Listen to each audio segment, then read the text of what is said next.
Good morning class. आज हम शुरू कर रहे हैं रेट ऑफ रिएक्शन। हमने जो पढ़ लिया था आज हम करेंगे एवरेज रेट ऑफ रिएक्शन किसे कहते हैं। तो सबसे पहले एवरेज रेट ऑफ रिएक्शन क्या होता है। तो एवरेज रेट ऑफ रिएक्शन,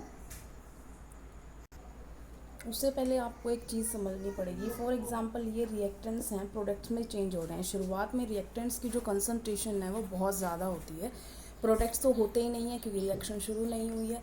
जैसे जैसे रिएक्शन प्रोसीड करती जाएगी रिएक्टेंट्स की कंसंट्रेशन क्या करती जाएगी, डिक्रीज। इसका मतलब concentration of reactants decreases during the time, और इनकी क्या करती जाएगी, इंक्रीज करती जाएगी कंसंट्रेशन ड्यूरिंग द टाइम।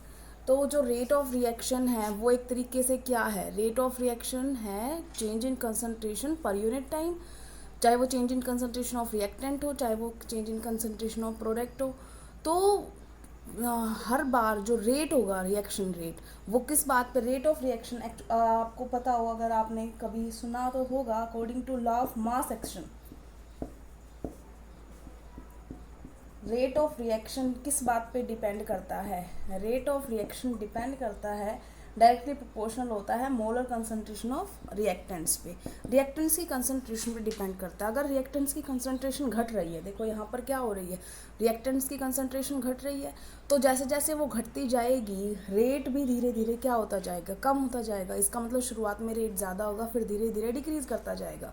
तो एवरेज रेट क्या हुआ, एवरेज रेट हुआ कि पूरा का सम अप करके पूरे टाइम इंटरवल से आप डिवाइड कर दो तो आपका टोटल एवरेज रेट आ जाएगा।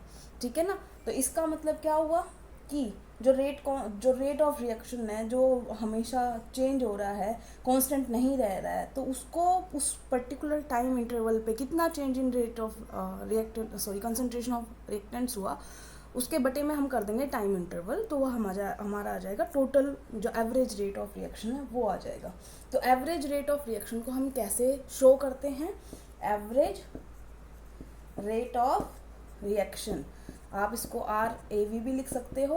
क्या हुआ कि जितना टोटल चेंज है रिएक्टेंट्स की कंसंट्रेशन के अंदर, बटे में इसका कितना टाइम इंटरवल है। अगर प्रोडक्ट्स के हिसाब से लिखोगे तो माइनस की जगह पे प्लस आ जाएगा क्योंकि वो इंक्रीज कर रहे हैं, change in concentration of products बटे में टाइम इंटरवल। ठीक है। तो आप इस तरीके से एवरेज रेट ऑफ रिएक्शन निकाल सकते हैं, टोटल टाइम इंटरवल में कितना चेंज हुआ है प्रोडक्ट की कंसंट्रेशन या रिएक्टेंट्स की कंसंट्रेशन पे। इसके बाद आते हैं हम इंस्टेंटेनियस रेट ऑफ रिएक्शन। तो अब इंस्टेंटेनियस रेट ऑफ रिएक्शन क्या होता है, इंस्टेंटेन का मतलब क्या, इंस्टेंट का मतलब क्या होता है, एक पल। ठीक है ना। तो वो रेट ऑफ रिएक्शन जो एक पर्टिकुलर इंस्टेंट की हो, मतलब एक छोटे से टाइम पीरियड की हो। तो it is defined as the rate of change of concentration of reactants और प्रोडक्ट्स, उसके बीटे में क्या चला जाएगा, टाइम। ठीक है। तो रेट जो है, रेट ऑटोमेटिकली क्या बता रहा है, चेंज इन कंसंट्रेशन अपॉन में टाइम, उस पर्टिकुलर इंस्टेंट पे। क्योंकि पर्टिकुलर जो इंस्टेंट ऑफ टाइम होता है वो फ्रैक्शन ऑफ सेकंड्स होता है, तो उसको हम स्मॉल मान लेते हैं कि स्मॉल इंटरवल मान लो, हमने DT मान लिया।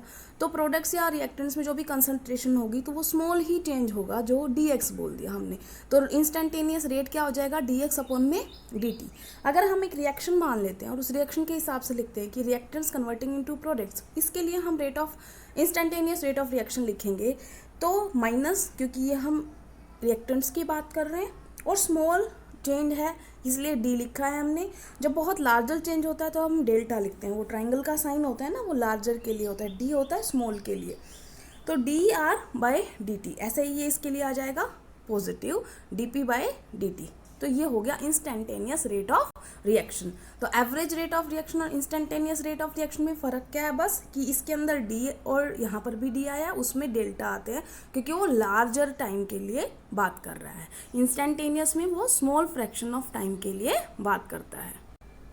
अब हम नेक्स्ट टॉपिक पे आ गए हैं। टॉपिक है फैक्टर्स अफेक्टिंग रिएक्शन रेट, कि रिएक्शन जो रेट होता है वो कौन कौन से फैक्टर्स पर डिपेंड करता है, किस चीज़ पर डिपेंड करता है। सबसे पहले हम आते हैं नेचर ऑफ रिएक्टेंट्स पे, कि जो रिएक्ट कर रहे हैं, जो रिएक्टेंट्स हैं, उनके नेचर पे भी डिपेंड करता है। आपको दिखने में दो रिएक्शन एक जैसी लग रही हो, अगर एक या दो रिएक्टेंट उनमें चेंज हो तो कोई रिएक्शन जल्दी हो सकती है, कोई लेट हो सकती है। जैसे मैं एक एग्जांपल लिखना चाहूँगी। फॉर एग्जांपल हमने लिखा 2NO + O2 2NO2, और जबकि यही रिएक्शन 2CO प्लस O2 और ये 2CO2 आपको दिखने में सेम ही लग रहा होगा, क्योंकि ये नाइट्रोजन का ऑक्साइड, ऑक्सीजन के साथ उसने नाइट्रोजन का दोबारा से ऑक्साइड बनाया है, बस ऑक्सीडेशन स्टेट चेंज हुई है।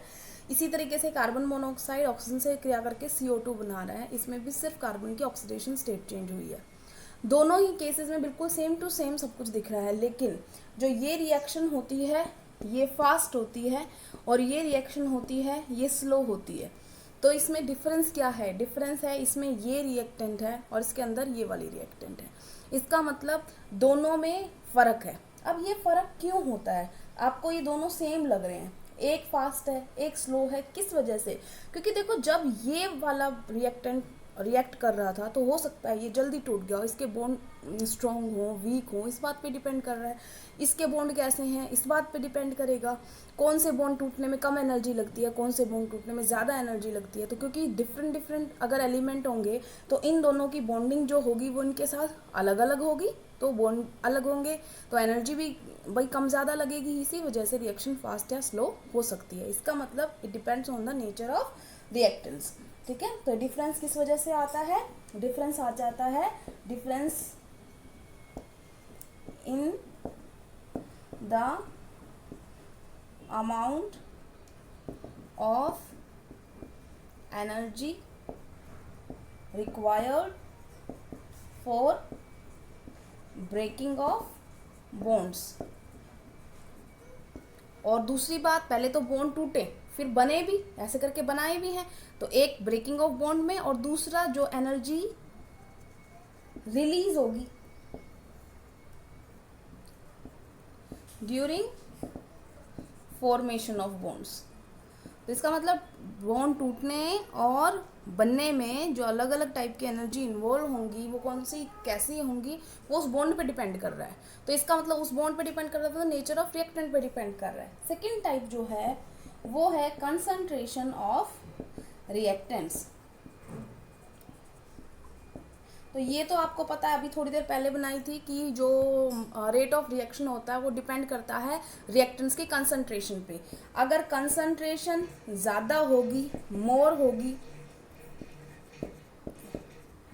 कंसंट्रेशन ऑफ रिएक्टेंट्स अगर मोर है तो रेट ऑफ रिएक्शन भी क्या होगा? मोर होगा। ठीक है ना? इसका मतलब क्या कह रही हूँ मैं? फॉर एग्जाम्पल यही रिएक्शन लिया आपने, एक बार इसमें मैंने 2 मोल दिए और एक बार आपको 4 मोल दिए, तो 4 मोल वाली जो रिएक्शन उसका reaction rate as comparison to 2 mole वाली रिएक्शन के रेट के एग्जैक्टली डबल हो सकता है ना, ज़्यादा हो सकता है। क्यों? क्योंकि उसका मैंने जो रेट जो डिपेंड कर रहा है वो किस पे डिपेंड कर रहा है? कंसंट्रेशन ऑफ रिएक्टेंट पे। तो वो डबल कर दिया मैंने तो ऑटोमेटिकली रेट भी क्या होगा? बढ़ जाएगा। ठीक है, तो इसका मतलब एक तो हो गया नेचर ऑफ रिएक्टेंट्स, दूसरा हो गया कंसंट्रेशन। जितनी ज़्यादा आप कंसंट्रेशन बढ़ाते जाओगे उतना रेट ऑफ रिएक्शन बढ़ता जाएगा। अब आते हैं हम तीसरे पर। तीसरा है टेम्परेचर। तो टेम्परेचर, तो जो टेम्परेचर है उसका क्या इफेक्ट पड़ता है रेट ऑफ रिएक्शन पे?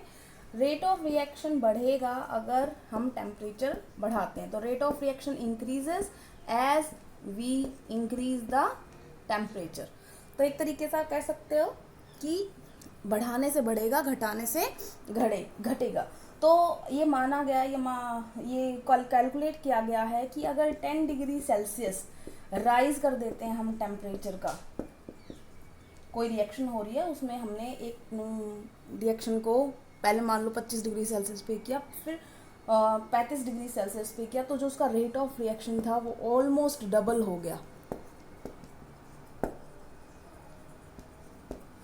इसका मतलब क्या हुआ? मान लो कोई रिएक्शन का रेट था R, ठीक है ना, एक पर्टिकुलर टेम्परेचर पे हमने टेम्परेचर का +10 कर दिया तो उसका जो R था वो 2R हो गया। ठीक है ना? तो इसका मतलब टेम्परेचर बढ़ाने से रेट ऑफ रिएक्शन क्या होता है? बढ़ता है। इसके बाद आते हैं हम फोर्थ पॉइंट पर। फोर्थ पॉइंट है प्रेजेंस ऑफ कैटालिस्ट।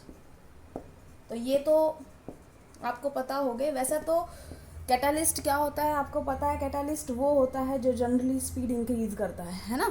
एक होता है नेगेटिव कैटालिस्ट, एक होता है पॉजिटिव कैटालिस्ट, लेकिन ज़्यादातर हम जब कैटालिस्ट यूज़ करते हैं तो हम पॉजिटिव की बात कर रहे होते हैं। तो कैटालिस्ट के होने से क्या होता है? कैटालिस्ट क्या करता है? Catalyst increases the speed of reaction. और दूसरी बात क्या होती है बेटा, वो उसमें कोई कंज्यूम नहीं होता, विदाउट कंज्यूमिंग, वो कोई यूज नहीं हो रहा उसमें, वो एज इट इज रहेगा विदाउट कंज्यूमिंग इटसेल्फ। तो रिएक्शन की रेट को वो स्पीड अप कर देता है। पांचवा जो है फैक्टर वो है surface area, surface area of reactants. तो ये भी सीधी सीधी बात है, अगर कोई हम सॉलिड कैटालिस्ट की बात कर रहे हैं, सॉलिड रिएक्टेंट की बात करते हैं, तो जैसे जैसे हम सरफेस एरिया बढ़ाएंगे जो रेट ऑफ रिएक्शन है वो बढ़ता जाएगा। अब कैसे, उसी तरह से समझ लो, मान लो हमारे पास ये लकड़ी थी, ये लॉग था बहुत बड़ा, इसको जलाया हमने और एक हमने इसके पीसेस कर दिए, तो कौन सा जल्दी काम करेगा? जलाना दोनों को ही है, इसको भी जलाना है, इसको भी जलाना है, दोनों का अमाउंट भी बराबर है, बस हमने क्या किया, इसके टुकड़े कर दिए। अब कौन सा वाला जल्दी जलेगा? ये वाला। तो इसमें क्या है, इसमें सरफेस एरिया क्या है, ज़्यादा है, इंक्रीज हो गया टुकड़े करने की वजह से, तो इसका रेट ऑफ रिएक्शन बढ़ेगा, इसका मतलब रेट ऑफ कंबशन बढ़ गया इसका, तो ये जल्दी जलेगा। ठीक है ना? तो इसका मतलब क्या हो गया, greater the surface area faster is the reaction, greater the surface area faster will be the reaction. तो सरफेस एरिया बढ़ने से जो रिएक्शन है वो भी फास्ट हो जाती है। अब आते हैं लास्ट जो है पॉइंट, प्रेजेंस ऑफ लाइट। जो कुछ रिएक्शंस होती है ना बेटा, वो लाइट में हो सकती हैं, डार्क में नहीं हो सकती। जैसे एक रिएक्शन पता होगा आपको, फोटोसिंथेसिस, फोटोसिंथेसिस सूरज की रोशनी में ही होती है, ऐसे नहीं हो सकती है। तो ऐसी रिएक्शन जो जिनको लाइट चाहिए होने के लिए, ऐसी रिएक्शन को हम बोलते हैं फोटोकेमिकल रिएक्शन। तो इसका मतलब जो लाइट में हो, तो सबसे पहले हम क्या बोल रहे हैं, दोज रिएक्शन